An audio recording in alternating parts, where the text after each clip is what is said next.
भैया तुमने यूपी में 50,000 सरकारी स्कूल बंद कर दिया।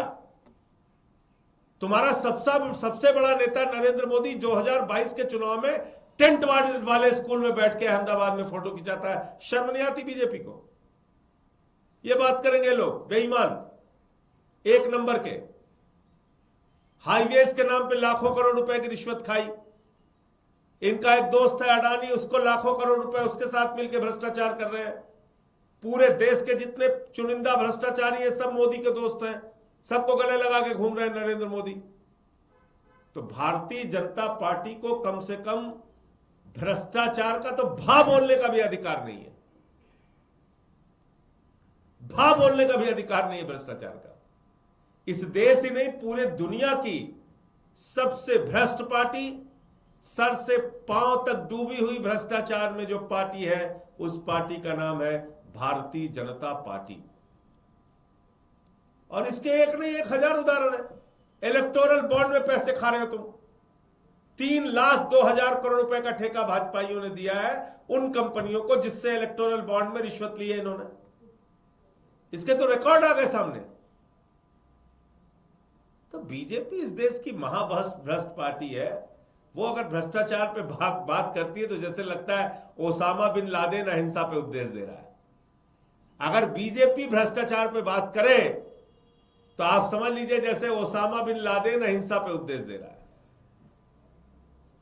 इसलिए बीजेपी की किसी बात का कोई महत्व नहीं। अलीगढ़ मुस्लिम यूनिवर्सिटी को लेकर जो सुप्रीम कोर्ट का फैसला, मैंने अभी देखा नहीं, मैं तो सीधे इस प्रेस कॉन्फ्रेंस में था। जो उनका फैसला है मैंने वो देखा नहीं। जेपीसी को लेकर भी एक सवाल है कि आपने बहिष्कार किया है जेपीसी कोई तानाशाही का मंच नहीं है। जेपीसी चर्चा का मंच है। जेपीसी एक ऐसी संस्था है जहां पर जिन लोगों की पीड़ा है, जो स्टेक होल्डर्स हैं, जिनसे जुड़ा हुआ मुद्दा है, उनकी बातें सुनी जाए। अब वहां मोदी का गुणगान करने वाले लोगों को आप बुलाएंगे तो ऐसी बैठकों में, ऐसे कार्यक्रमों में, ऐसे टूर में हम लोग क्यों जाएंगे भाई? वो मोदी का गुणगान करने की संस्था थोड़ी है जेपीसी। और हम लोगों को मनसा पता चल गई है मोदी सरकार की। ये देश के अंदर अभी तो वक्फ की जमीनें कब्जा करेंगे, उसके बाद मंदिरों की जमीनें कब्जा करेंगे, फिर गुरुद्वारों की जमीनें कब्जा करेंगे, चर्चों की जमीनें कब्जा करेंगे, धार्मिक स्थानों की जमीनें कब्जा करके अडानी को देना चाहते हैं नरेंद्र मोदी। ये इनका मकसद है। 11,000 एकड़ जमीन इन्होंने सेना के उठा के दे दिया अडानी को। यहां अभी 13,000 एकड़ जमीन अयोध्या में।